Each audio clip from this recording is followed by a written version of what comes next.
Namaste, good evening, Vanakkam, Hola, everyone. Hearty greetings and good wishes to all of you. Today, on the auspicious occasion of the anniversary of the birth of Lord Rama, considered to be the seventh avatar of Lord Vishnu.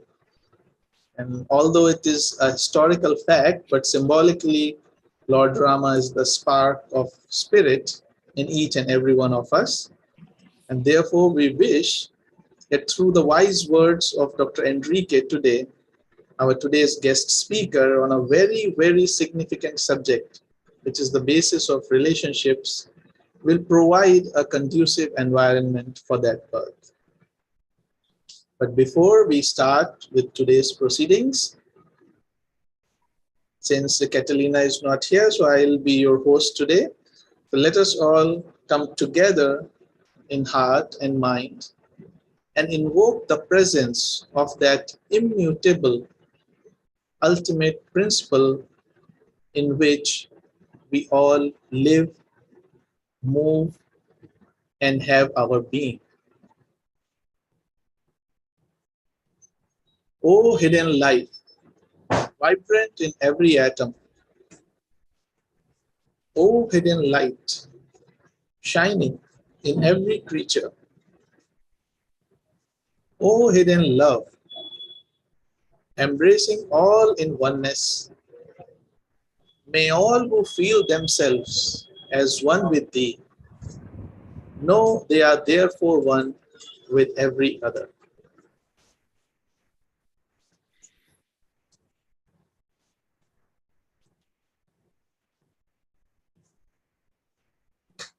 Welcome back again.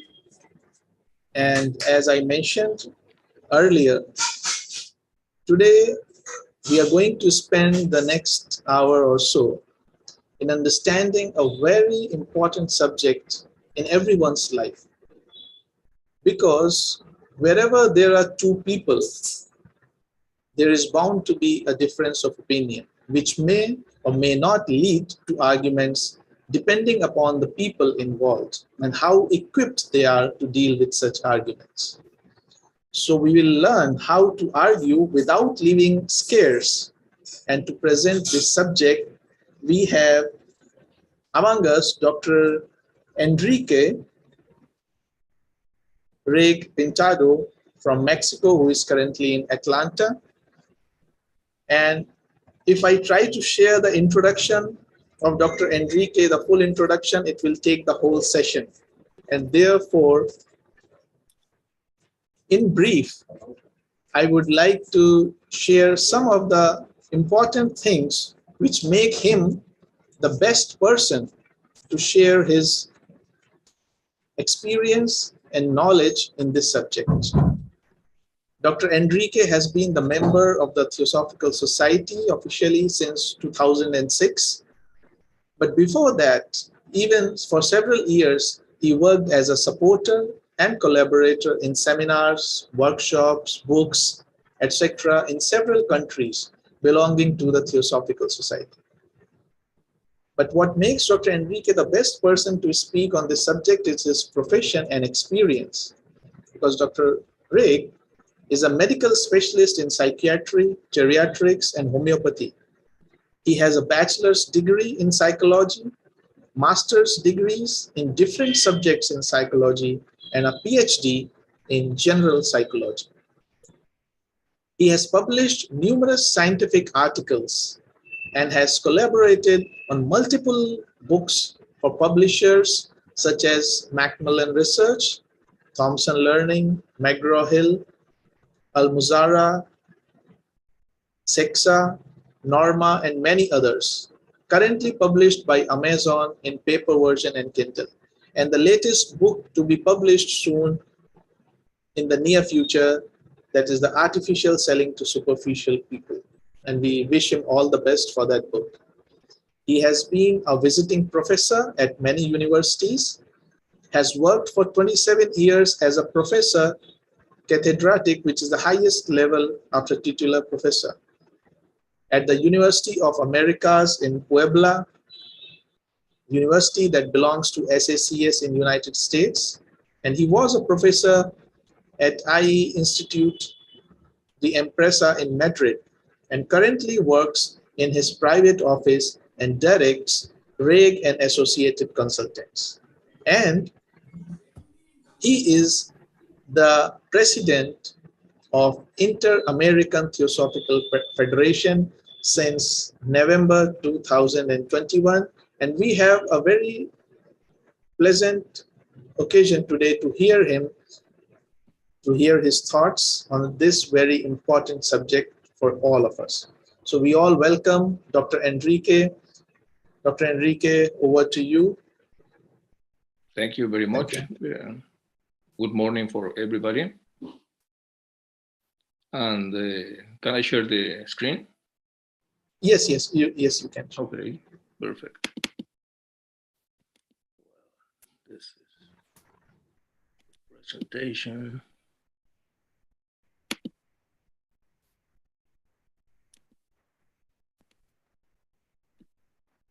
Okay.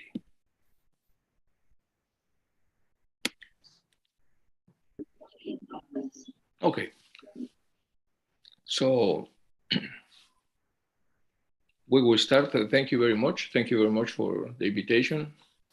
And we want to talk now about the process to live together and using models for have approaches to the fraternity. And one of the approaches is this: how to argue without leaving scars. An experiential model to facilitate personal changes recommended in part in the theosophical teachings. Well, it is normal dissent. It's normal when we belong to different parts of the world. We have different education, etc. So it's normal dissent. But the challenge is, what can we do with that dissent? And one of the most important dissents are the conflict between superior self and inferior ego. For many reasons, the superior self normally tries to be altruistic and serve others, and the inferior ego, as everybody knows, is egotistic and tries to serve himself. So it produces a conflict. Okay. It is also normal to debate in order to have a common ground. Provoke change to reconcile is also normal.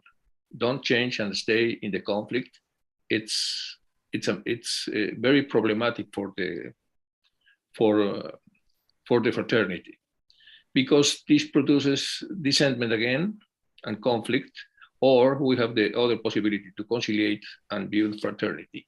And everybody knows that fraternity is very important matter in the theosophical knowledge. That's why we will talk today about this model to produce debates and to try or to work with our dissentment and provoke changes in order to have or produce a fraternity. Where do the arguments come from? Mostly from rational, but also the first part of the spiritual mind, which is discernment.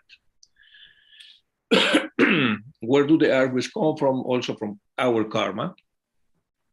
Also in the interpretation of our legacy and teachings, when we are interpreting the contents of most of the legacy, we can see different things.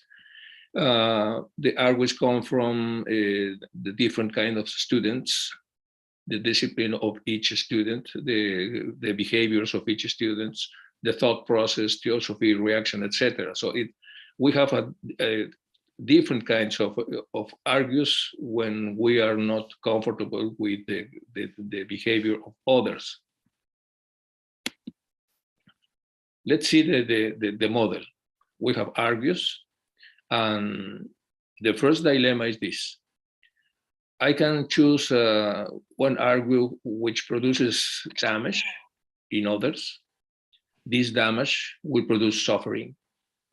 If I produce suffering, Lipicas, write down, and they will design a plan to return through karma.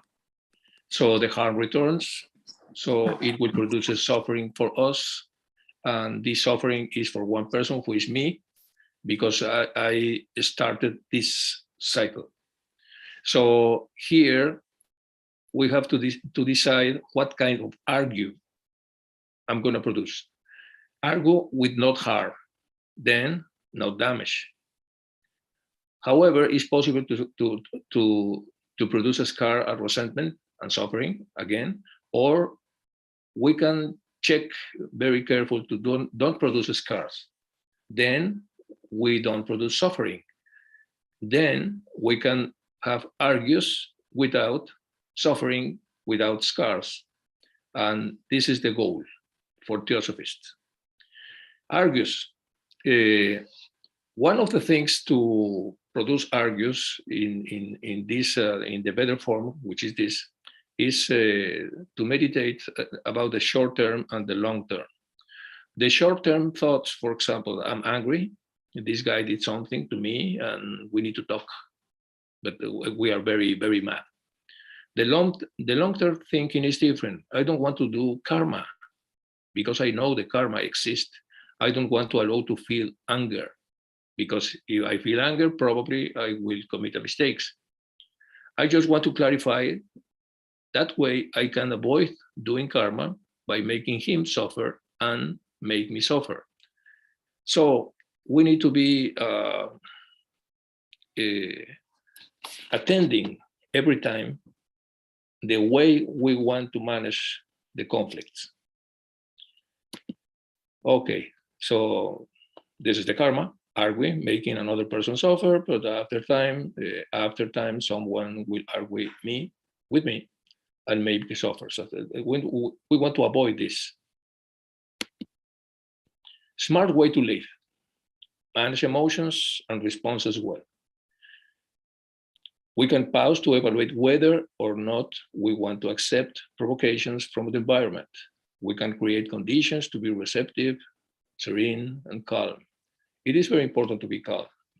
So independently of what kind of problematic is the group of theosophists or not theosophists or whatever, and we are inside that group, it is important to be receptive and try to be calm in order to freeze the emotions, because if the emotions are awakening enough, it will be very problematic, the process. And this is one of the most beautiful examples about this, is the example of Buddha and the teaching about the gift. If someone offers you a horse, Buddha says, as a gift, and you do not accept it, whose horse is it? Says Buddha to one of his disciples. The disciple replies, well, it still belongs to the one who offered it to me. The same thing happens with the insults. If you don't accept them, they will continue to belong to the person who intends to give this gift to you. So this is a very easy practice, because if you are in calm and you understand that it's possible for you to don't accept all kinds of reaction for others, and you are able to maintain the calm, then it's possible to have the process, this process which we speak is to no harm, no damage, no scars, no suffering, and at the same time have a beautiful argue, a beautiful disciplined, civilized argue, in order to get a good result for everybody. We must take care of the theosophical knowledge always. This is another possible argue. Because to be intelligent, we need true knowledge. We need to practice, to read, and to access to true knowledge. And theosophical is true knowledge. It is a privilege to have access to theosophical knowledge, obviously. Not always have this possibility or this opportunity. Then we must assess it and use it to refine and develop ourselves. But this is a beautiful tool for produce a better human beings. If we believe this, then we need to care. So we must take care of the theosophical knowledge always and use it in order to improve our capabilities to be a better human beings. This is one of the examples of how is the legacy, a theosophical legacy. This is the size of teaching, which is tremendous in the Secret Doctrine and all the books from HPV and whatever. So this is the size. The size is enormous. The current student capabilities, and we are in this box, it's about 25, 35, 50. Nobody can approach the 100 of this knowledge, but then we uses another kind of knowledge because of many reasons. 150 years ago, Blavatsky points out deviation that are logical but not correct. But in that legacy, in that during the Secret Doctrine, Blavatsky points out a few deductions that are correct. So she's normally is checking little by little all the products of the science and says this is not correct and this is correct. If this is correct, this part which is correct is part also the teaching science, and then the students can take this from science and put the science here. And little by little, some part of the science is increasing this part of the correct legacy, but some others are still very strong, doing or running in different ways. The theosophical heritage shared by divine beings, who through HPV formed a wonderful work containing the Secret Doctrine mainly, but other books also. So this is our legacy. This is the legacy of humanity, and that's why we want to care this legacy for others, because it's not mine, it's from the humanity. And here there's problems for modify the original teaching for many reasons. The first effects, if I modify this in order to put my name, because I discover supposedly a new way to see or to interpret whatever, then I cause problems to modify the original teachings. First effects, partial modification of the teaching.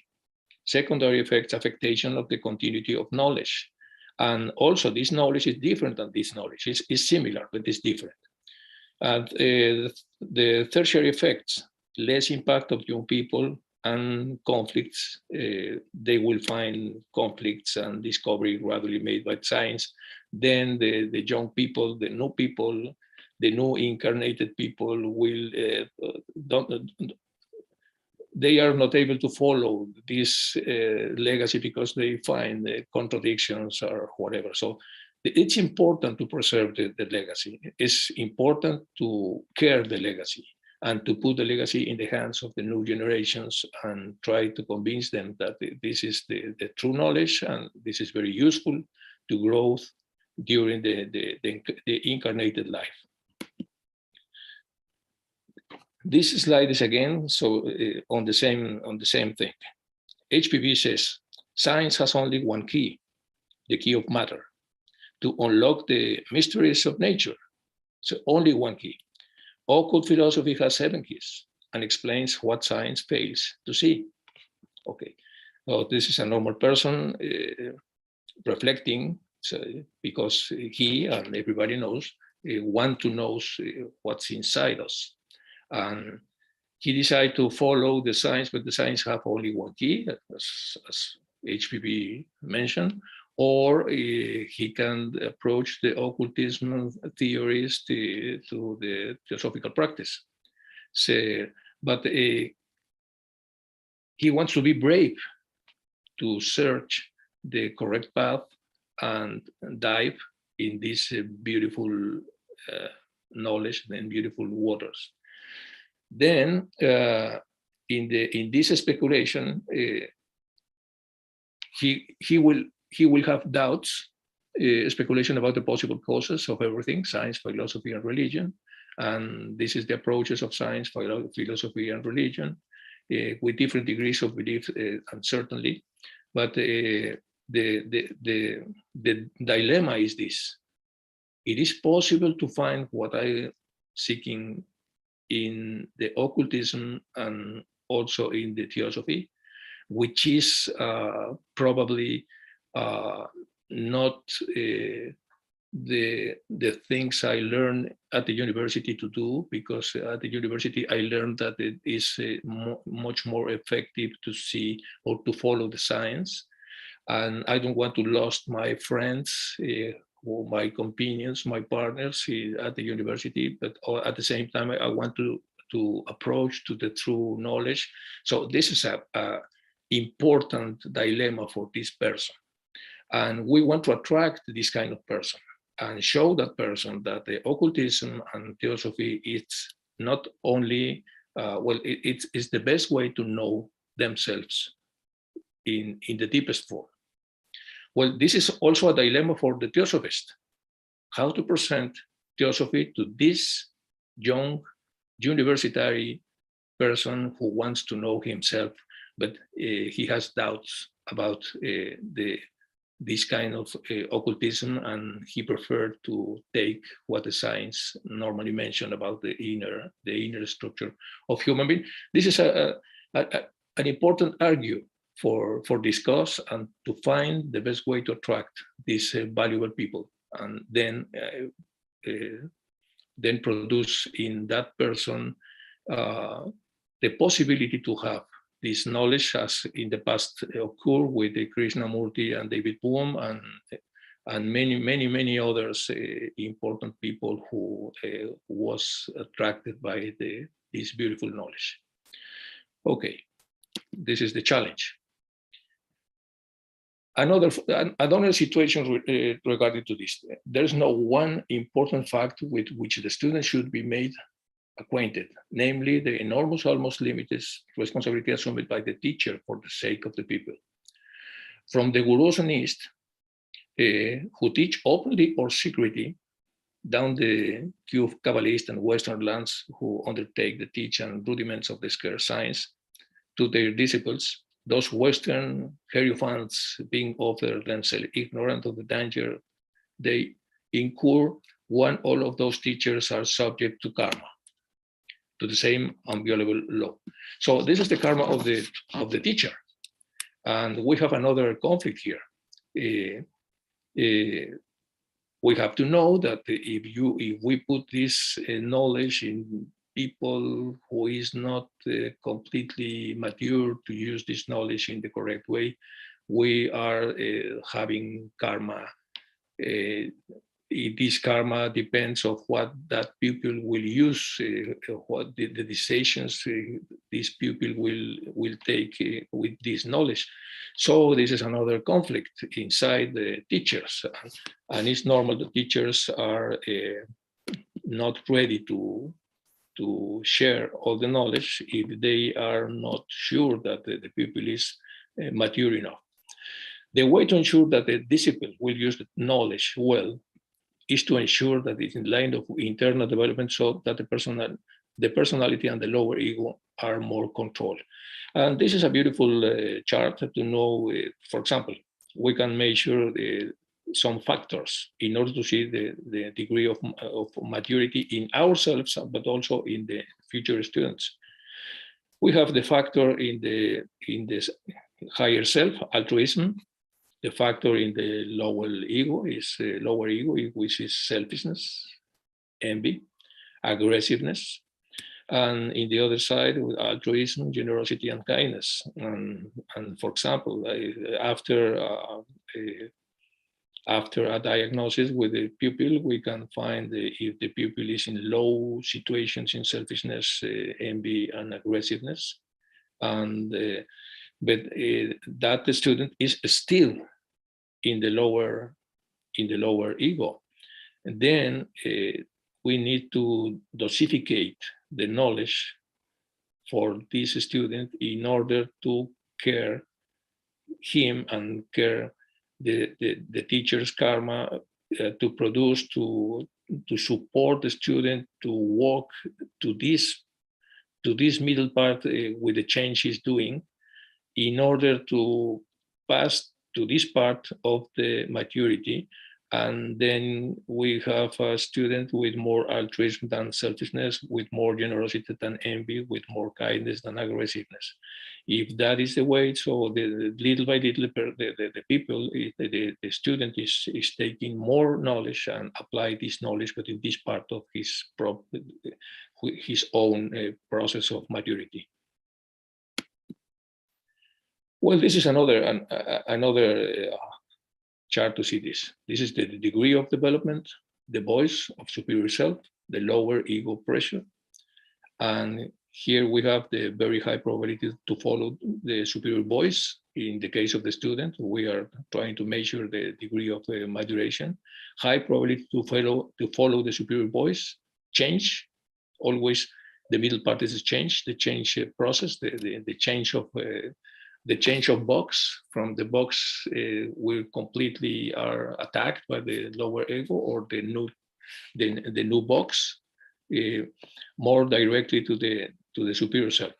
Low probability to follow the superior voice in this part, and very, very low probability to follow the superior voice. In this case, so we have a very high self-knowledge and self-administration. So the voice of superior self in this student is very high, and the lower ego pressure is very low. This is a very mature and high developed student. This is developed students, middle developed students in the process of change. Low self-knowledge and self-administration is a low attending the voice of superior health, and high the lower ego pressure. So this is in permanent conflict to follow the superior voice, because this is very strong yet. He's trying to go to the and growth, but the pressure of the lower ego is still very, very strong.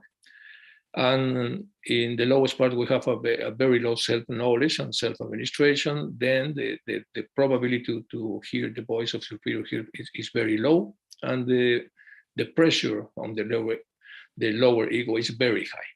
So we have different kinds of students here, and it depends of the degree of the level of that students. We can decide what kind of knowledge we can, or what kind of practice, or what kind of process we can practice with them to apply theosophy in the daily life. So the applied theosophy in the daily life will depend of the process of everyone. So it's possible to share theosophy for the daily life, but we don't want to fail. Then we need to see the degree of moderation of every student, and then apply in different moments a different kind of knowledge, apply to the different conflicts or whatever the people have normally, depending of the process of growth they are involved. Well, this is we are trying to apply models to know how to support people, how to support the young people, how to put that knowledge according to the level or degree of maturation of everyone. Also, the level of maturation of the theosophist, because the theosophists using this knowledge, also they have, we have different degrees of maturation. Then we want to share that knowledge, but also we have obviously also restrictions depending of our degree of maturation. And also in our daily life, we have to share our knowledge and increase our knowledge in our groups, with our discussions, with our professors, with our practices, inner practices, and with our books, and with our reflections or whatever.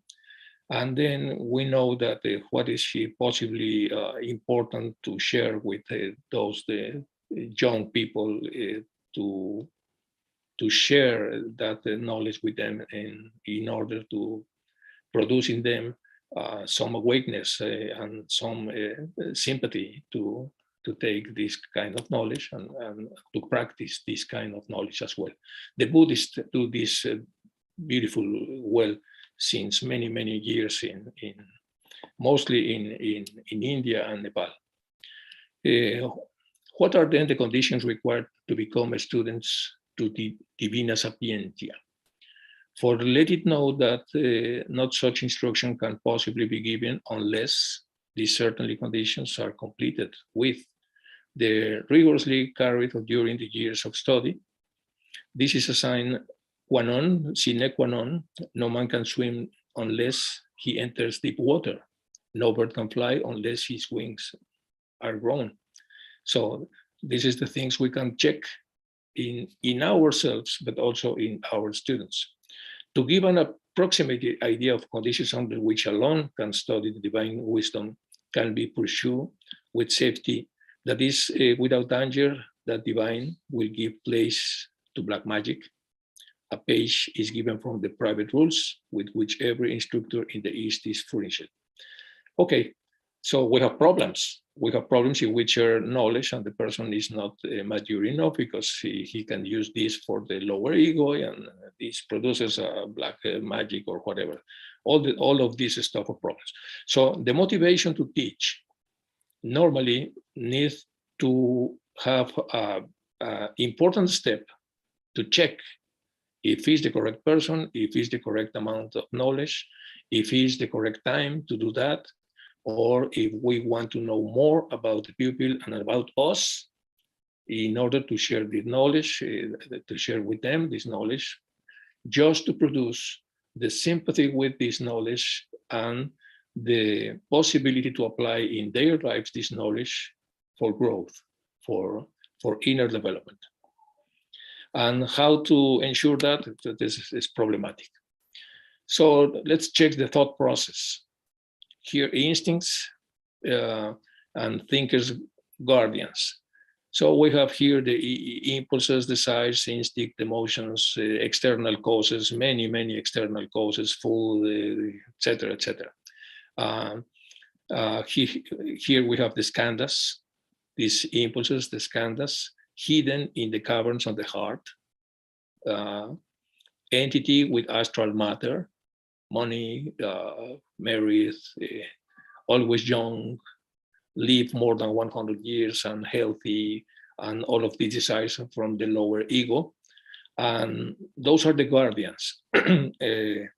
If we activate the guardians, if we want to be calm, then we have to refuse these excesses, and then we can walk to the thinker easily, and with the correct amount of theosophical knowledge, the thinker can choose a normal way of life, and he moves to the zone of transformation of thoughts. If there is here some part of the lower ego, there's another reconsideration zone. In this reconsideration zone, again, the thinker can apply more perfection for the future decision and future thoughts. And if that is possible, he moves to the process of the final thoughts. Obviously, if it still is infected by the lower ego, he won't cancel the act. Or if this is clean enough, then the act involved in the physical matter, and then the level of karma is normally very low. So this is one interesting analysis of what happened with the decision making and the process of thoughts in the every thinker. We will check this with more carefully in advance. For example, thought exchange through intelligent dialogue through intelligent people. Here we have the Dr. Jung, which is very famous, and here is Pauli, the Nobel Prize, which is a quantum physics, very famous. They maintain during many years correspondence, and they share ideas or whatever. So this is about science approaches, and they produces one chart like this. This is corrected by Pauli to the proposition from Jung, and we have constant connection through effect of causality.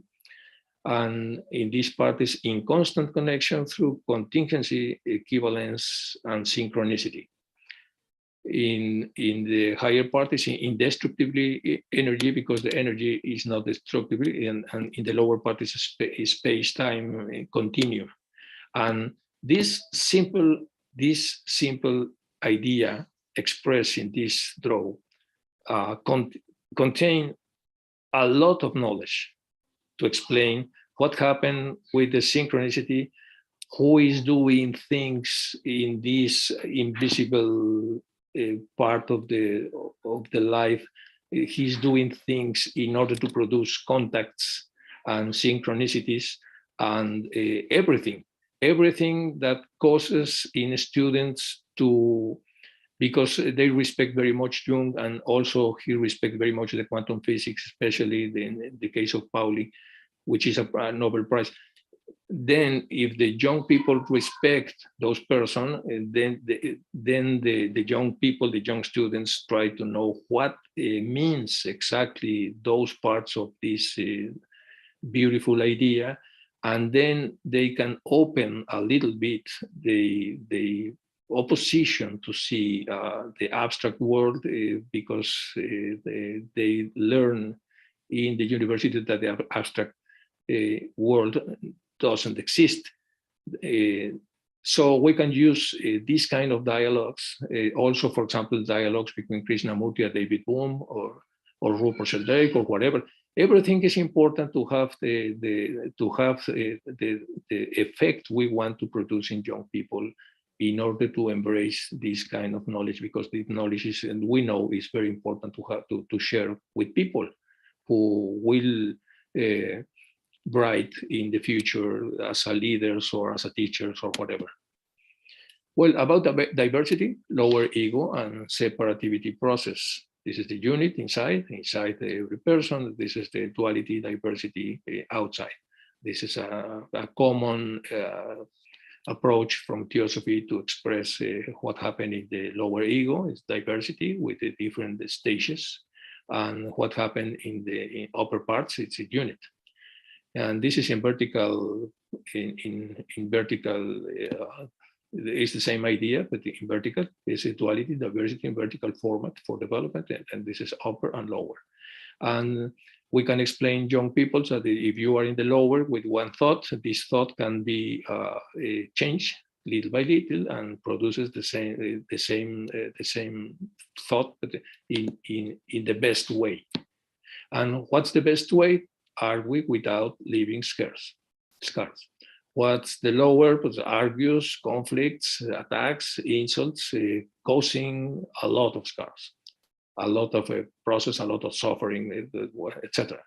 So we can pass from here to there, little by little, teaching our students little by little the way to produce the essence of what we want, which is to open our heart and open the other's heart in order to change and to see, which is that it is better to have to discuss civilized and caring all the time, be strong with the problem and soft with the person, and then try to discuss the essence of the matter we want to discuss, and then be open to be peaceful, to respect the process of the others, and then gain the process to the convivence, and we are working for different degrees or kind of fraternity.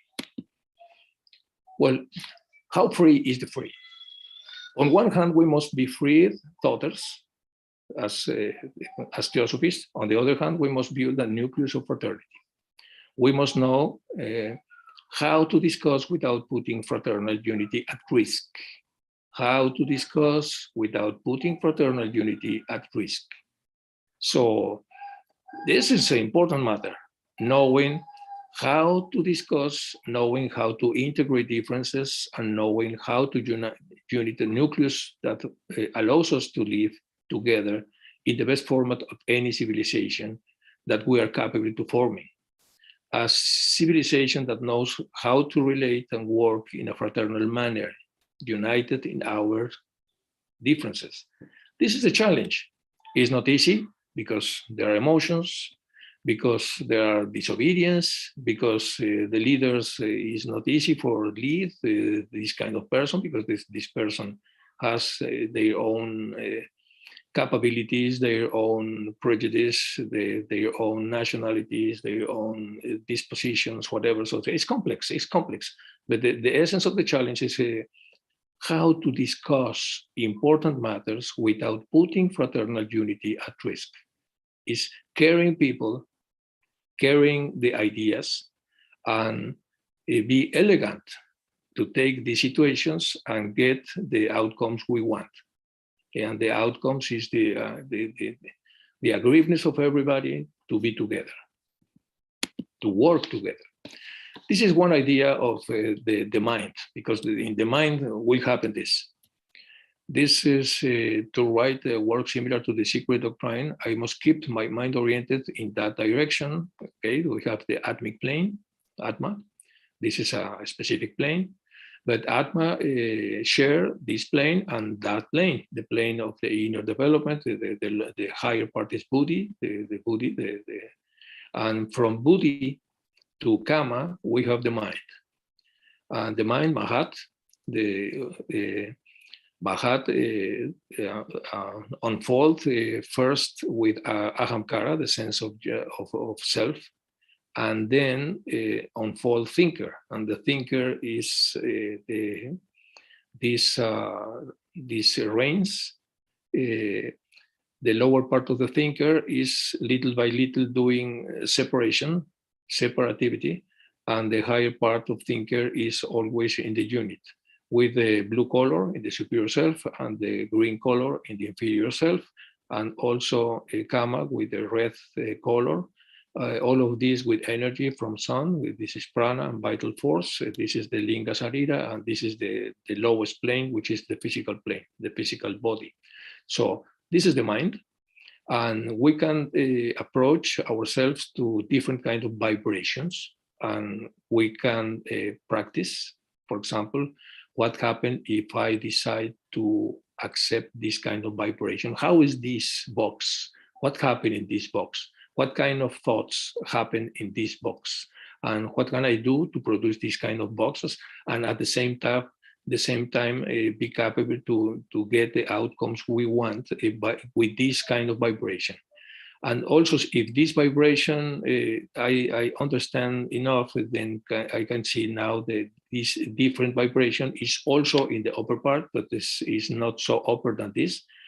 And I divide this in three, but as we know, this is a lot of divisions in the septuple parts. So we have a lot of boxes here to explore. And in the lower part, we have the same in the mind. We have different boxes to have different approaches and to get outcomes, but in different ways, causing scars and causing problems and causing etc. Not in the best way. Not it is more animalized procedures, and those are more spiritual procedures. This is the same with some approaches to see the longing for contact with the higher, the subtle vibration stages, and the dense vibration stages in the lower part is exactly the same. Okay, this is one idea about the range of the mind, and we can do a workshop defining these boxes and practicing these boxes to see or to show the students how is possible to produce that vibrations in different situations in daily life. For example, when somebody provoke people and try to that people can put himself in this box because he's attacking, and then how is possible to stop this process and transform the energy and react to this aggressive person with a lower part in the upper part of mind. So we have the power to decide what kind of box we will use for put ourselves in front of the people who attack us or whatever. It's more easy if the people in front of us is people who is in the superior box, because we wanted to express and to know and to see how this box is happening and functioning. So this is a beautiful example. This is the aurique with the color of the aurique, which is also blue. And well, this is idea for young people to see models, to practice that models. And then after practice and defining that models, to express and practice in the daily life these models in every situation in the daily life. For example, when you are going to see a friend, a cousin, a student, when you talk with your professor, when you talk with your mother or your father, when you are outside in the grocery store, whatever, you are practicing to see what is the people using the boxes and why. We don't know why, but the thing that we know is the people is doing the certainly boxes, and it helps us to apply the theosophical knowledge in the daily life, in the practical daily life. Well, little by little, we are moving during the Antakarana from manas, inferior manas, to the superior manas. And we start here, and we, little by little, in the middle incarnations, we are in the upper position. The late incarnations, we are still more higher. And the very late incarnations, we are very close to the Buddhist party. So finally, during our maduration, we are walking from here to there until we touch the Buddhist options. This is again the maduration of the soul. The maduration is little by little. We are green. If we are green, we are growing. And little by little, we are having maduration. And this is one teacher. The teacher knows that this egg could become in this birth. Then he's seeing in this egg this product after many situations. So this is the importance of the teacher. The teacher see the potential of this. So the teacher is watching this, but he, in his mind, he's watching this. So is what happened with this egg if everybody goes well. Okay, this is the naive people. It is compared with the lower stages of development. This is the mature man. This is Einstein. And what happened if in the maturity we didn't use our skills, and we haven't the possibility to increase our budget in terms of Dharma? Then at the end of our life, we are frustrated, and we don't want that. And one of the possibilities to avoid that is to share the theosophical knowledge with these people in this part of their life, but mostly in this part is when they become in the young people, young university people or normal people or young people in general, in order to have the knowledge for avoid this possibility. It's our responsibility. Inner development and the self-knowledge are highly related to fraternity, obviously. I know myself, and when I met myself, know other beings, and I know what that in essence, we are the same. So I accept them as brothers, which is very complicated and difficult, but it's possible on the same journey, also in different stages of development. So we have practiced a visualization. In that visualization, we see all, for example, a group of 15 or 12 people. First of all, we see the person with the bodies. And we close our eyes and we see inside that bodies the reins, the mind reins, and we see the bodies of the 12 participants, and we see that the Buddhists are exactly the same for all.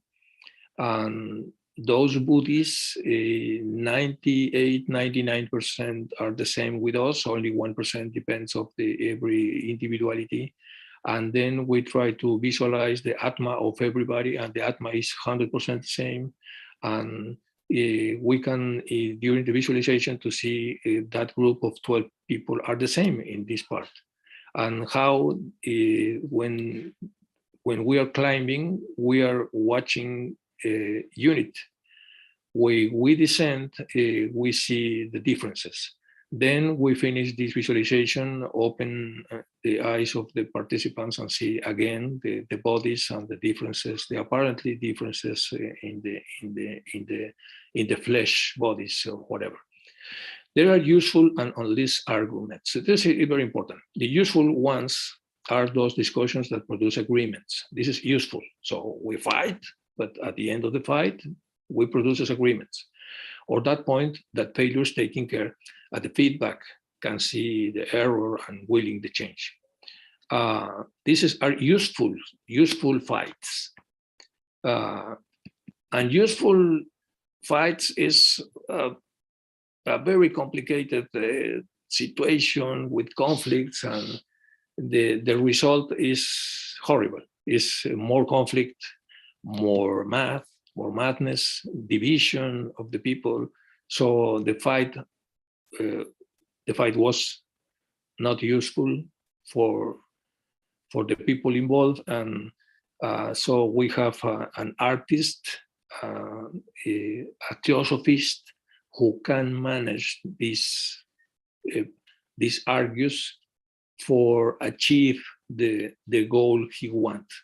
Is more unit, is take important things into consideration and explore possibilities and define the common ground for everybody, and finally the argues with embracing one each other and shaking hands or whatever, in order to finish the discussion with fully success. Little by little, we will produce deep dialogues with argues, get insights, because it's deep. So something happened in that dialogues. We get an insights, and then makes them useful. After high comes the desire to change, and that is a second utility, especially if the changes are achieved through good procedures. And we're trying to talk about that procedures. We have the knowledge, we need now the procedures to use that knowledge for the benefits of everybody, mostly young people or young participants. Well, the things to fix, topics to review: change model as a procedure, how to argue without leaving scars, how is this process. Model of Edward de Bono. Edward de Bono is a very, very, very bright and famous scholar. He passed away last year, unfortunately. Practical occultism, charioteer, the auriga, the model of auriga from the old Greeks. Inner constitution of the human being, change process in the lower upper manas. Interior process of change, visualization, and questionnaire for inner development change process developed by myself. Okay, change model as a procedure. There are many, many models of change. I wrote a book with a North American. The name is George W. Dion. And we wrote a book and we find a trapezoid model. That's why this image here. This book was a bestseller 25 years ago. And during the book, we mentioned this model, and we applied this model with companies, with firms, with people, with groups, with families, etc. How is the model? The model is this. The really change is like a trapezoid, like this. So you are here and you want to reach this part of your process. So you want to be here, but you are here.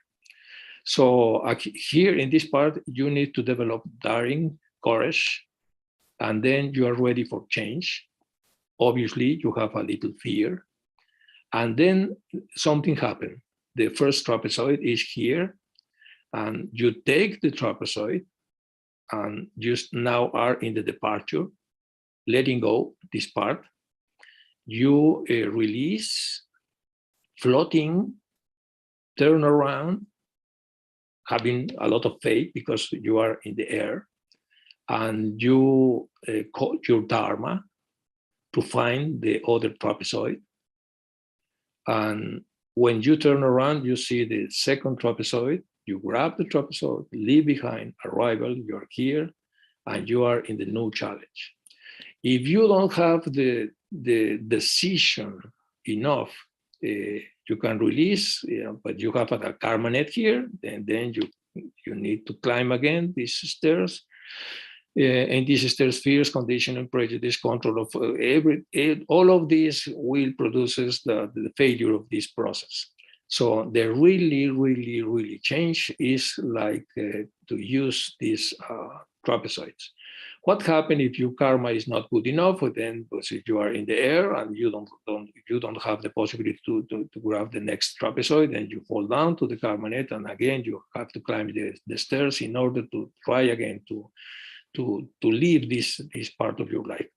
The karma normally will allow you to produce this kind of trapezoids, and you have to believe in yourself, to believe in your possibilities to complete the changes. Obviously, you climb these stairs and you are in the same position, but in another upper step here and doing exactly the same. And this is the way that the people is changing and climbing in the inner development.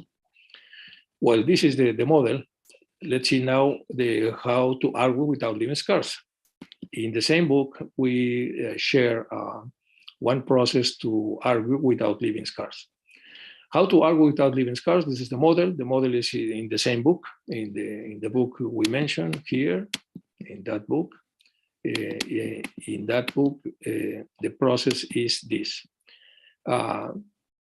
Point one, a description of the inappropriate behavior we want to change. The second, the consequences of that behavior if we practice it. The number three, the feeling of the affected. And four, a repair proposal if that is the case. And this is a very simple example. Story, as an example, Robert and John went to a party.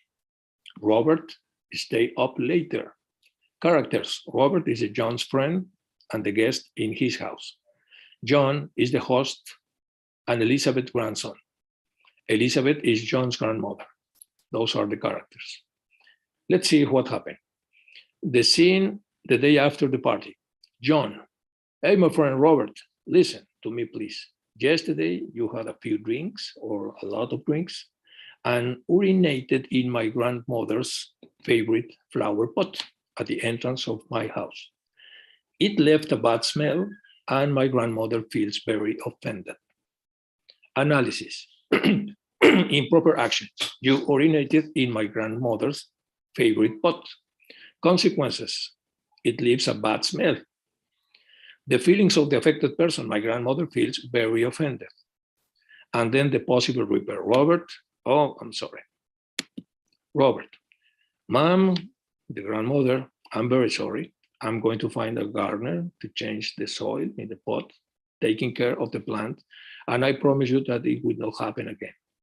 I beg you, your forgiveness, please. Action. Robert takes the pot with the gardener and he repairs it. Roberto returns to its place. Well, this is one example, simple. Obviously, we can apply in a complicated examples, but the essence is exactly the same. So we do things, something or someone feels very offended, and we have to do something in order to repair and in order to get again and to normalize the condition, in order to don't let scars, and obviously to produce fraternity again. Well, This is the model.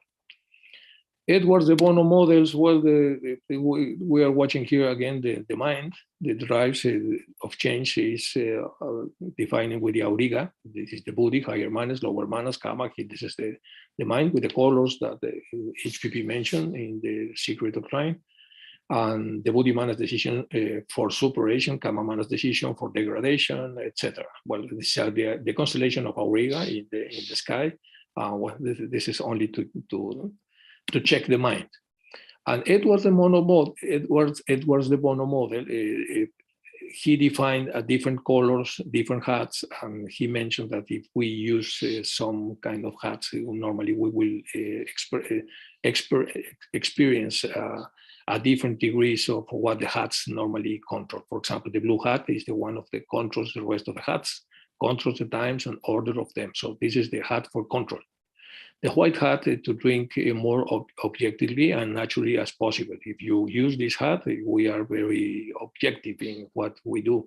The red hat to express our feelings without the need of justification. The black hat is to be critical, negative, etc., etc. The yellow hat, unlike black, is the tries and find positive aspects, certainly aspects, etc. And the green one is opens to be creative, with possibility and closely related with the idea of lateral divergent thinking. He also created the idea of think outside the box, which is very, very famous in many fields of knowledge. So this is discover to shine, discover to share, to serve help. This is a challenge, solution, more of the same, something that we decide what kind of hat we want to use in order to fix whatever solution.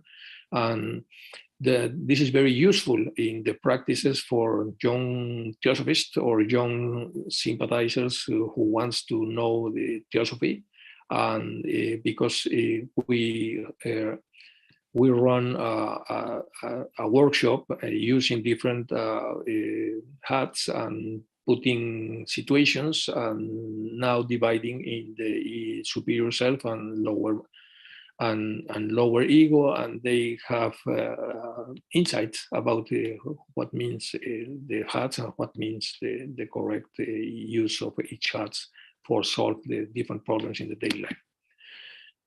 We wrote a book about this, the role of euphemisms as obstacles to change. So we wrote a book also, this anti-euphemistic reasoning on leaders' decision making. It was published in Lambert, not in 2018. And in this book, we did a consultation of this person. This person is Edward de Bono. This is a very close person to Edward de Bono, which is Sandra Dingley. And I was here several times in the de Bono's house for get the interview with a very famous person regarding to how to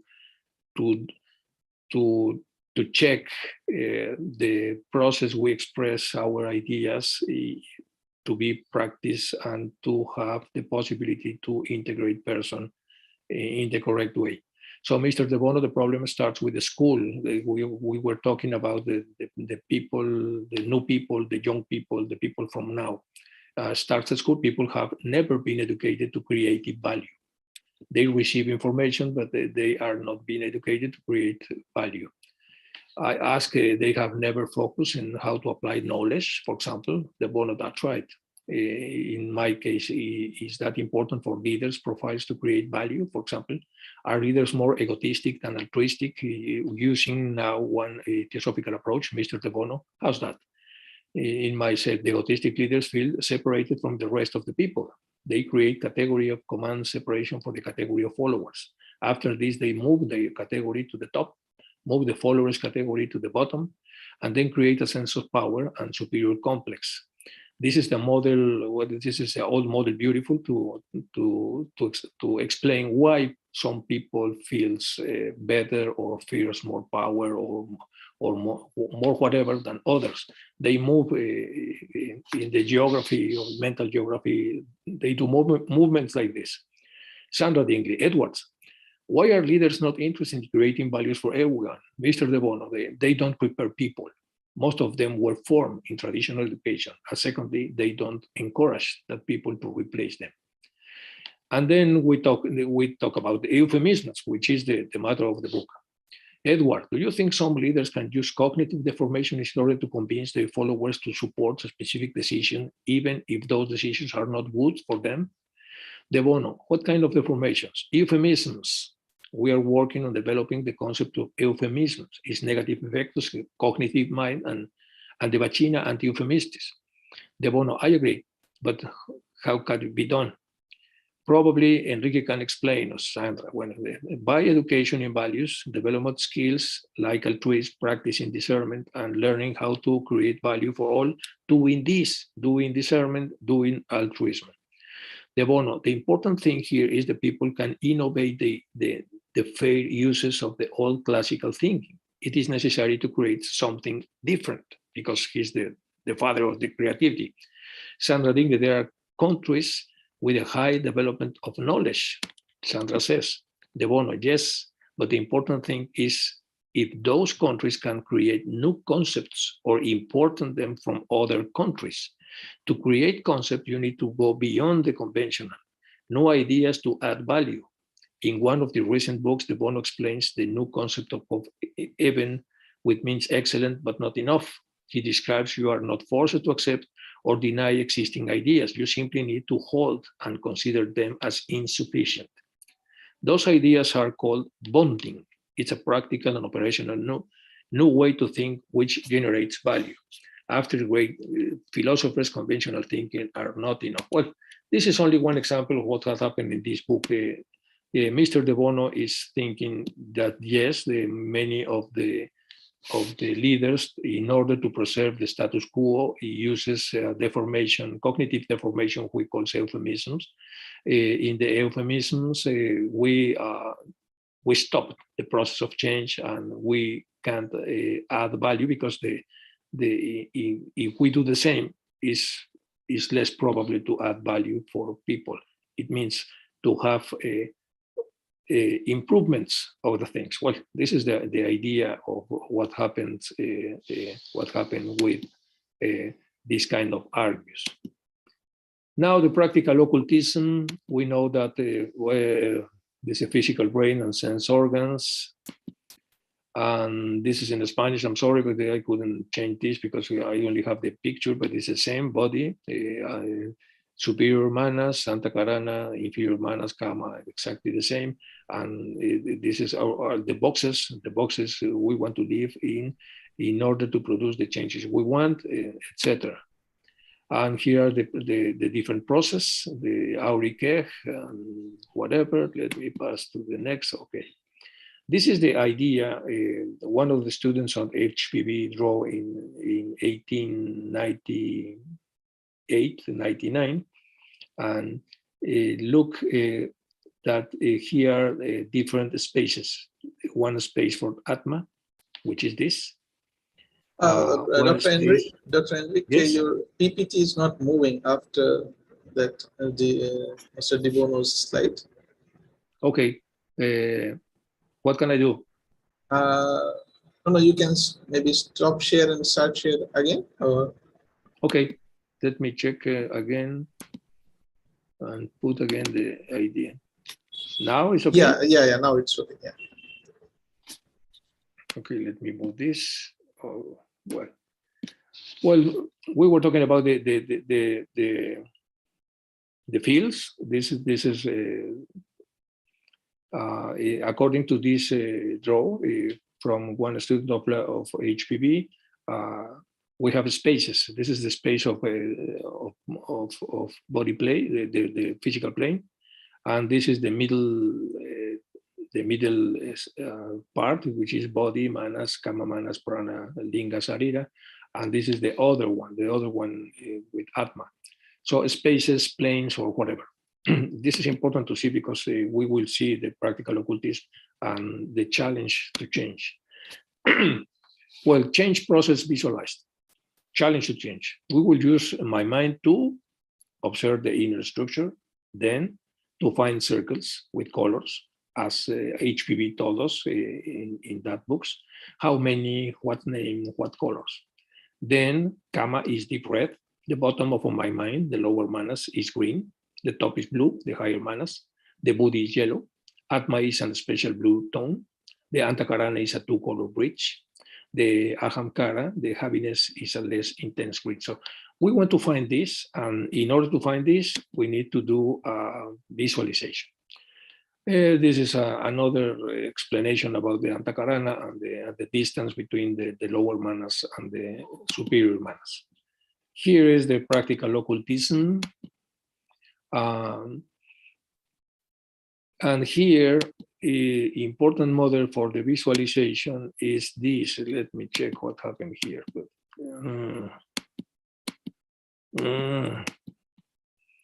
I lost one. What happened here?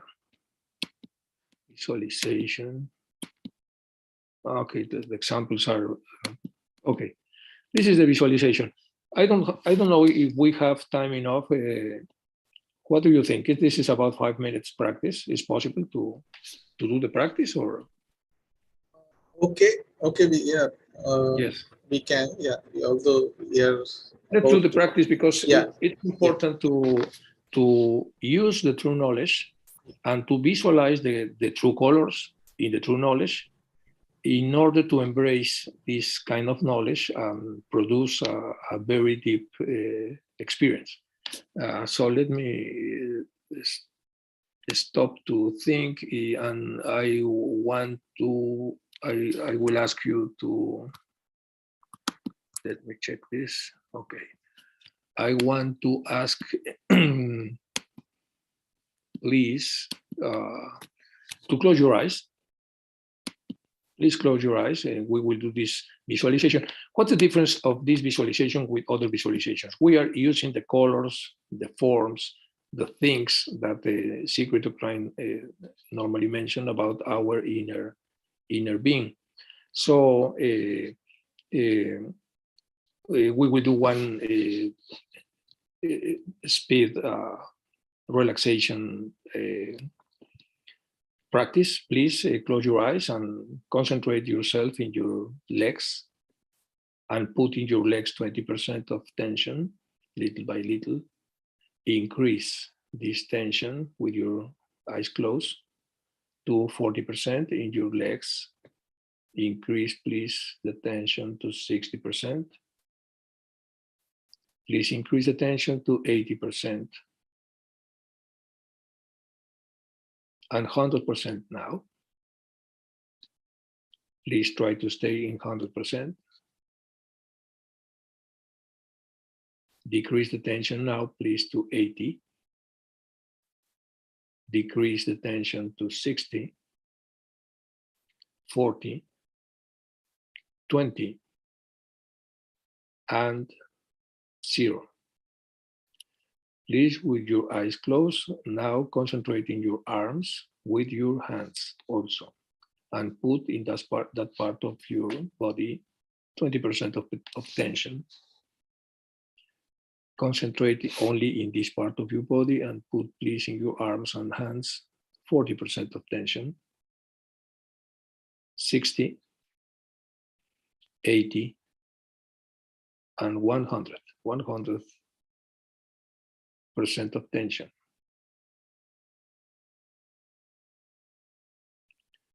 Okay, decrease the tension little by little to 80% of tension, your arms and hands. 60%, 40, 20, and 0. Finally, please put tension in your back and your neck also, back and neck.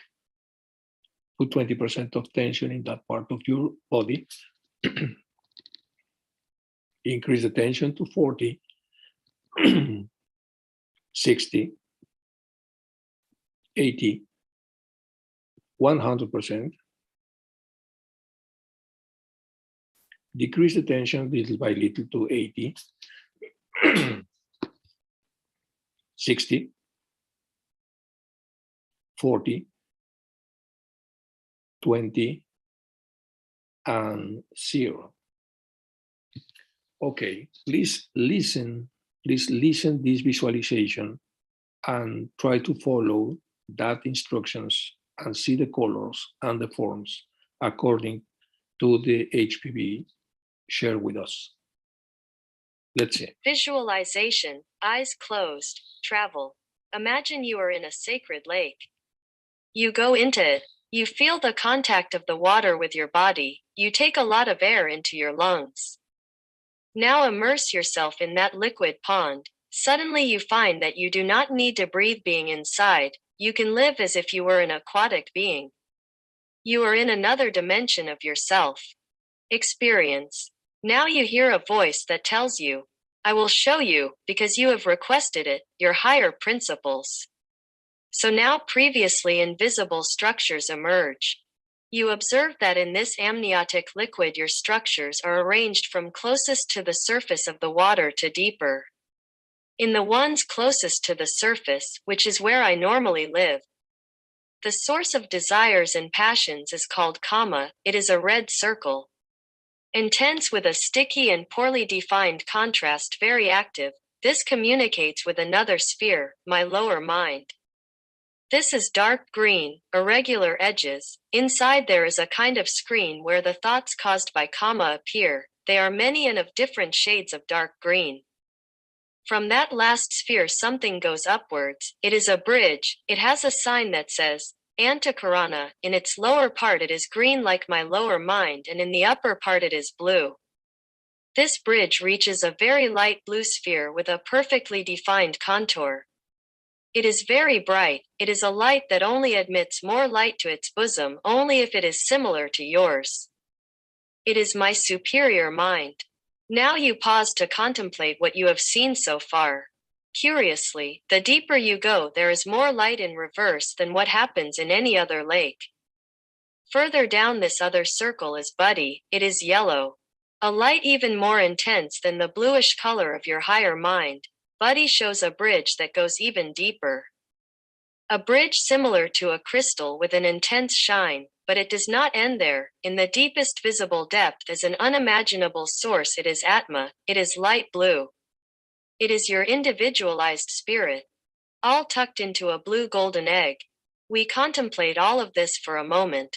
Now you ask Atma to help you achieve the changes you need. You ask Buddy to inspire you, your higher self to guide you. You get a sound as an affirmative answer. Exit. Suddenly you must come to the surface. You have already seen your subtle plans. The tour is over. When you manage to stick your head out, you notice that you need to breathe again. The water and its depth have been left behind. Now you know what and who you are and how you can invoke to change. Do not forget. Okay, let me share.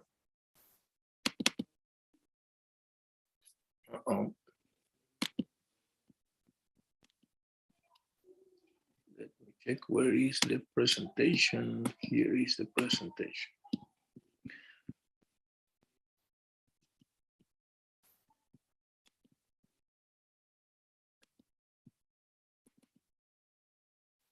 Well, this is the visualization.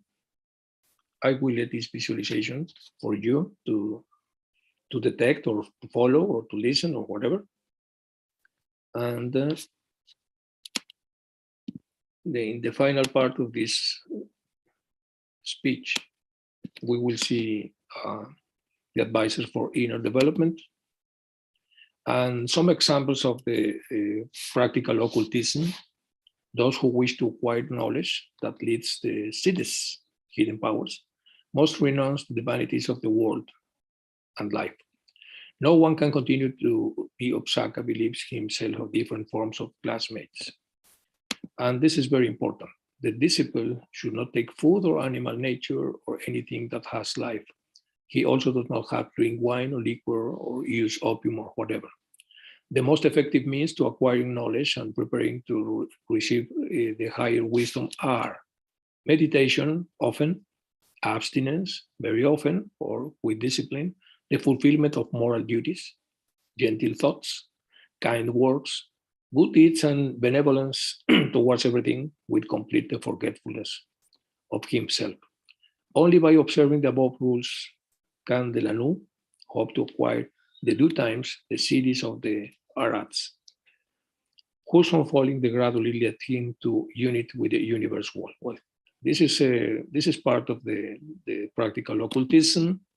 Then we develop a questionnaire, self-evaluation questionnaire to measure the current state of some of the behaviors necessary for my personal development based on the first part of Blavatsky's book, Practical Occultism.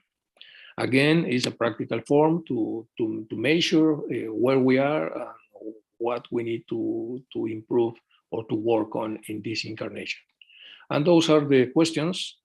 If you can answer the questions in your places, have I renounced the vanities of the world completely, pretty much, half, little bit, almost nothing, or any?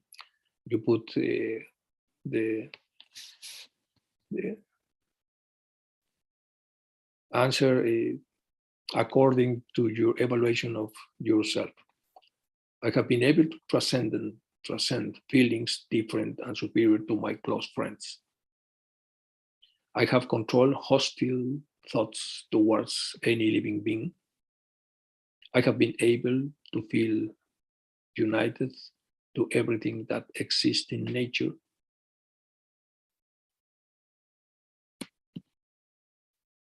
I have managed that my mind is only attentive to the universal truths of nature. I have managed to modify my diet so as not to consume animal foods. I have managed to reject all kinds of alcoholic beverages or drugs. I have managed to focus on meditation as often as I can.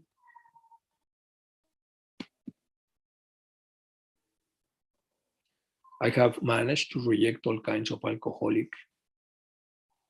Okay, it's the same, sorry. The 11th question, I have managed to pronounce kind words. And the 12th, I have managed to do good deeds. And this is the equivalence table. The answer completely, the equivalence is 6, pretty much 5, half, 4, little bit 3, almost nothing, 2, any 1. But the important table is this, because if the question is in 2 or 1, so you have a gap here to work on.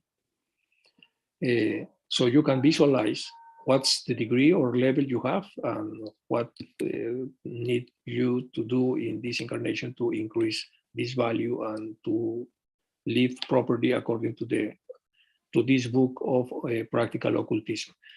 This can be done with many other books. This is only an example. So all of those examples are examples for work with people, mostly young people, and share with that people this knowledge and this evaluation, these measures, in order to have a plan to develop the inner potential in everybody.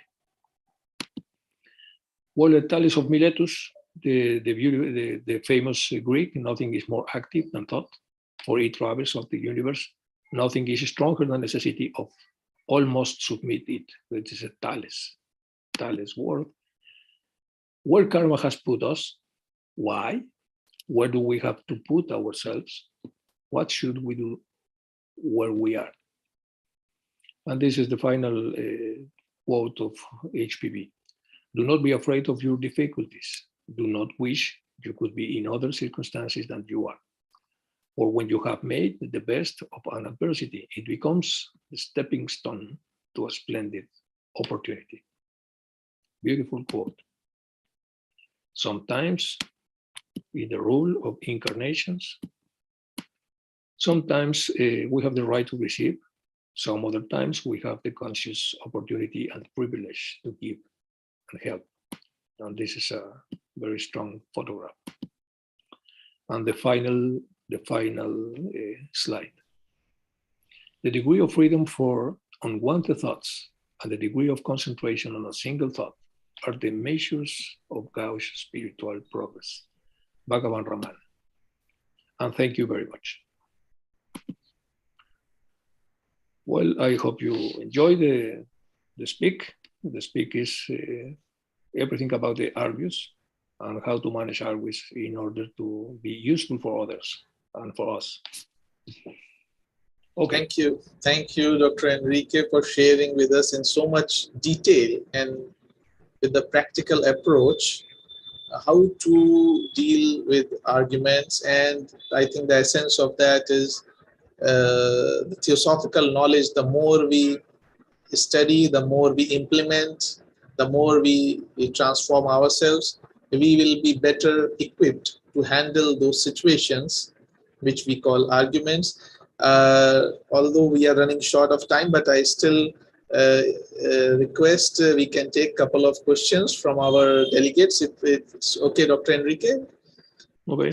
Okay. So if any of our delegates have any queries or any doubts about the things that has been shared by Dr. Enrique, please, you can raise your hand or you can type in the chat box and we will invite you or we'll take up your questions.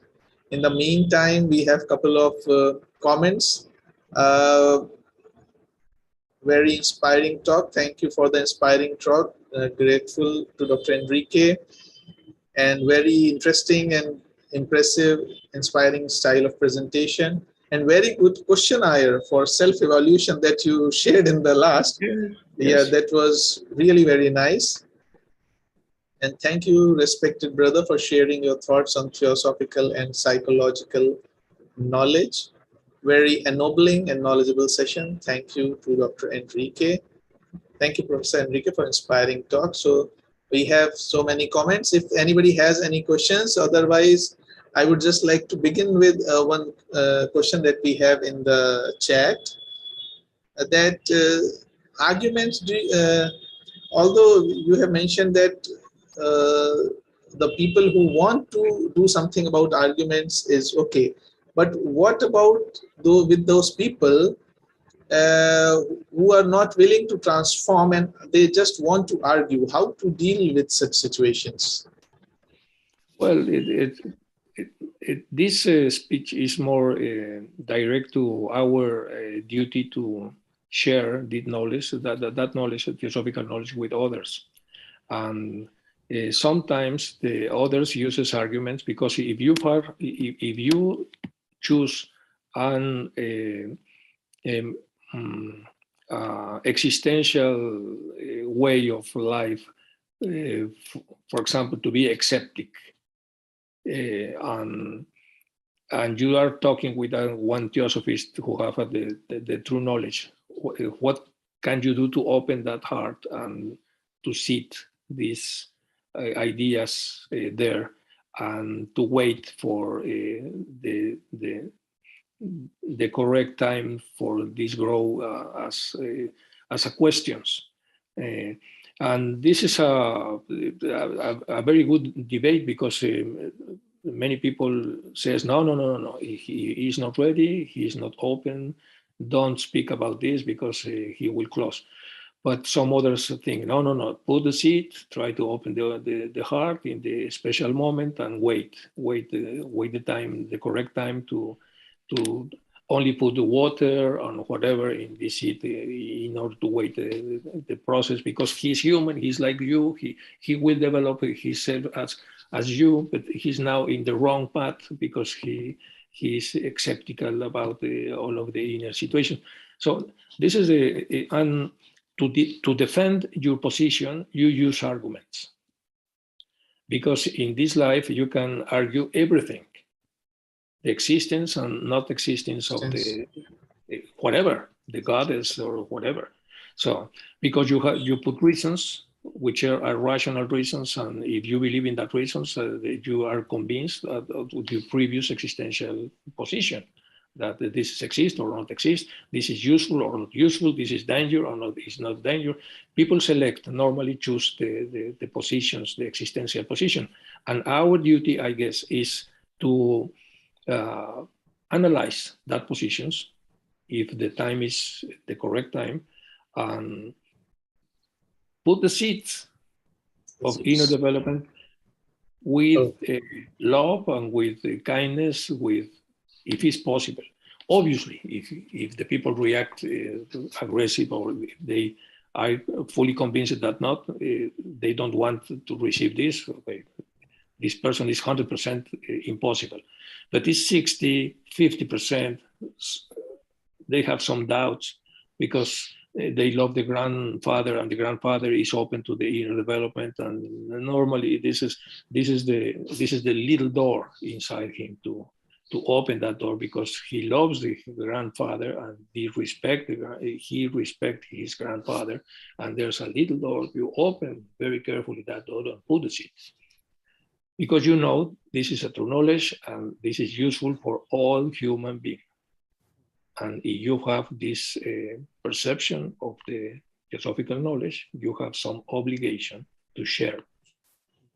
I think we have to be very careful with the arguments, because arguments demonstrate everything. Yeah. We have arguments for everything. So that means that we forget the arguments, check the existential vibration of everybody, and the duty we have to share, not to impose, just to share, to show the possibilities, mostly with the young people, mostly with them. Quantum physics help us a lot because it's more close to the philosophical knowledge, but it's also very, very slow. The process is slow. Okay. Thank you so much. Yeah, we have Professor Shinde, I think, who wants to say something, and after that we will take up Brother Sudeep Kumar Mishra, who is himself a psychologist also. Professor Shinde, yeah, you wanted to say something. Thank you for a very nice and inspiring lecture. And instead of arguing, I think you also accept this. Dialogue is very important. Yes, obviously. Yeah. Yes. Dialogue, what my experience is, in the dialogue, there are many people, they are contributing. And in this, if there is harmony in dialogue, then a stage comes, I think, we will raise ourselves to that intelligence. And with that power of perception, we discover what is the false. And I think that dialogue is important because too many brains come together. And if there is harmonious dialogue instead of argument is at lower level, we agree. And in science also, we share our experiments and results. And then afterwards, sometimes thinking more and more, going deeper and deeper, and discussing with having dialogue with the same-minded people, we reach to that perceptive state where we can touch to the intelligence. So argument is at lower level. That is what I think you will agree with me. Yes, agreed, completely agreed. Arguments are from the rational mind. Rational mind is the upper part of the lower part of the human. And the lower part of the upper part of the inner structure is the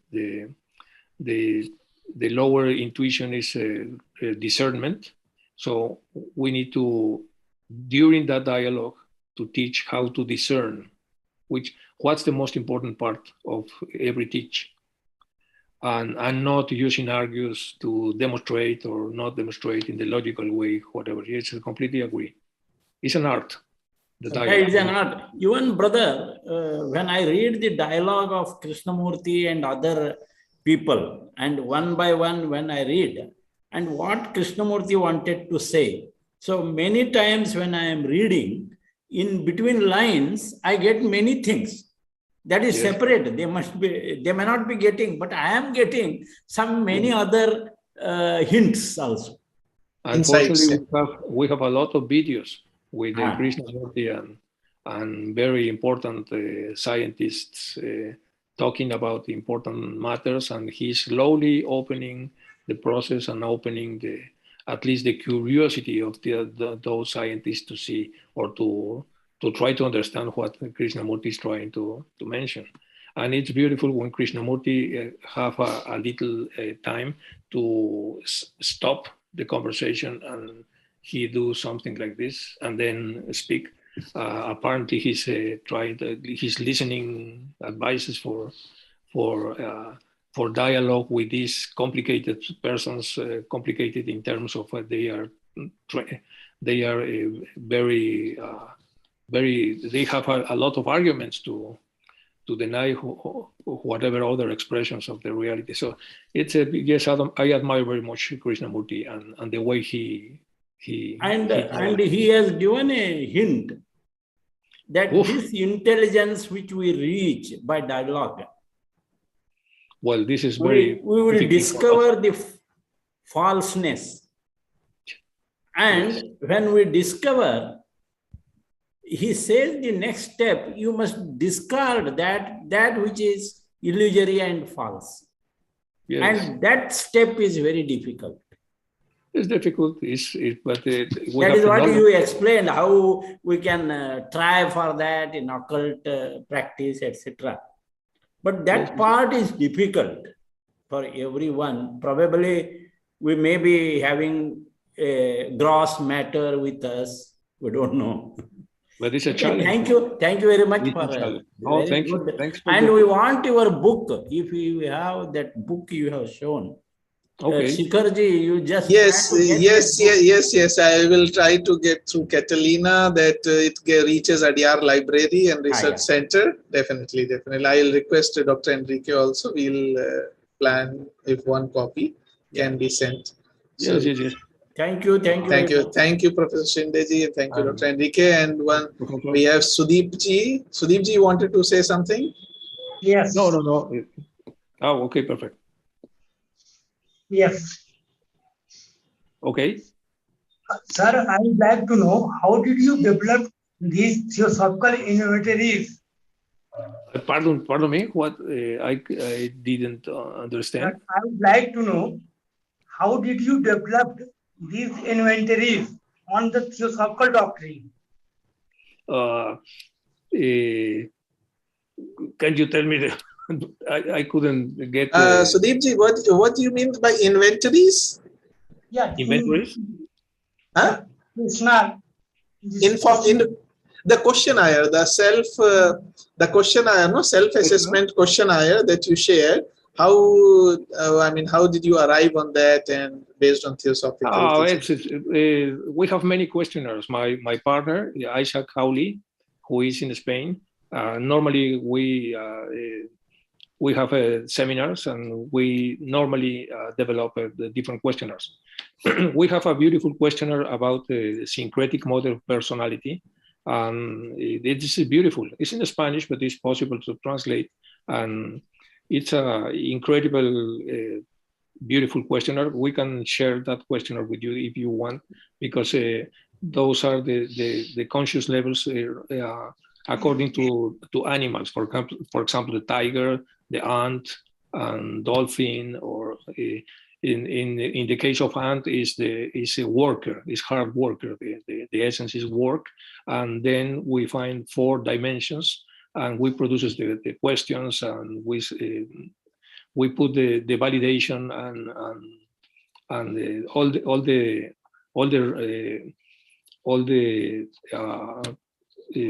reliability of the instrument.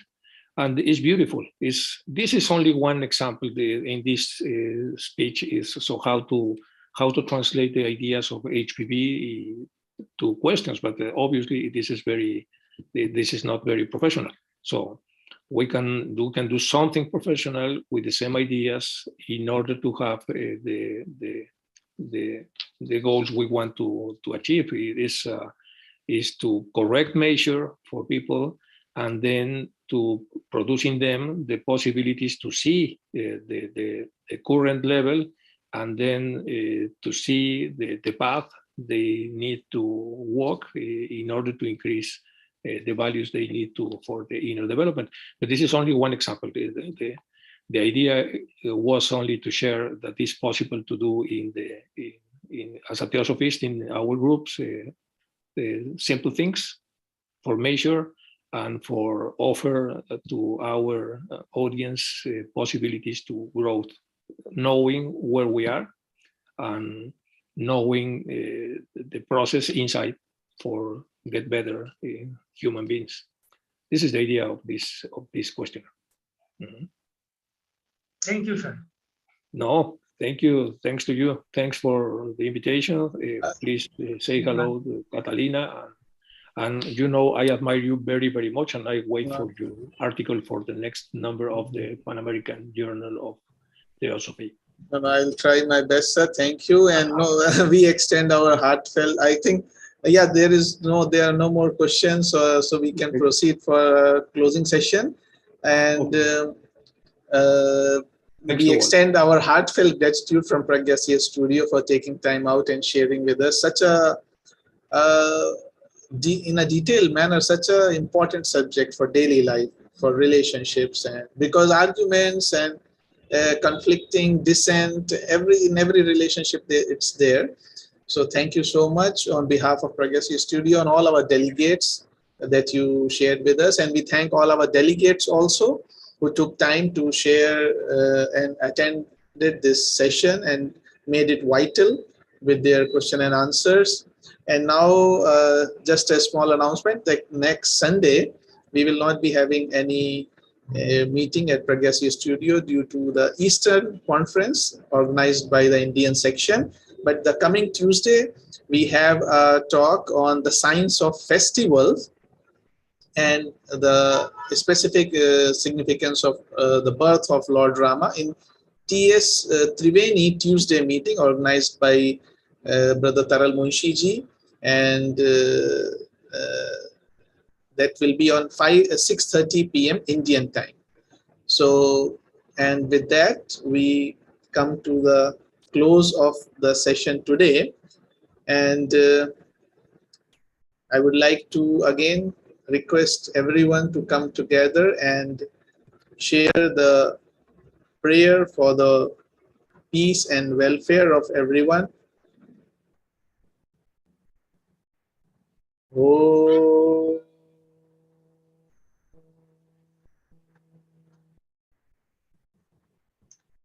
May all become happy. May none fall ill. May all see auspiciousness everywhere. May none ever feel sorrow. Shanti, Shanti, Shanti.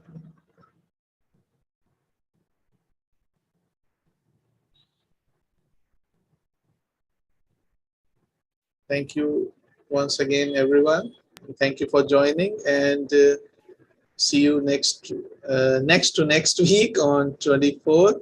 And please do join on Tuesday, 3S Triveni meet, 6:30 p.m. Indian time, and a very interesting topic also with Taral Munshiji.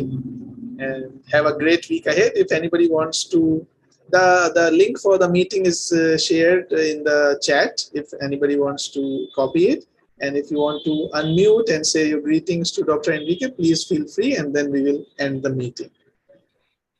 Okay. Thank you very much. Thank you. Thank you. Thank you. Bye-bye. Bye-bye. Muy bien, Enrique. Thank you.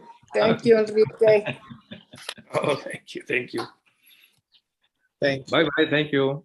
Greetings to Thank you so much. Catalina. Okay, yes, I will convey to Catalina also. Yes. Okay, bye-bye. Take care. Bye-bye. Thank you. Bye-bye. See you.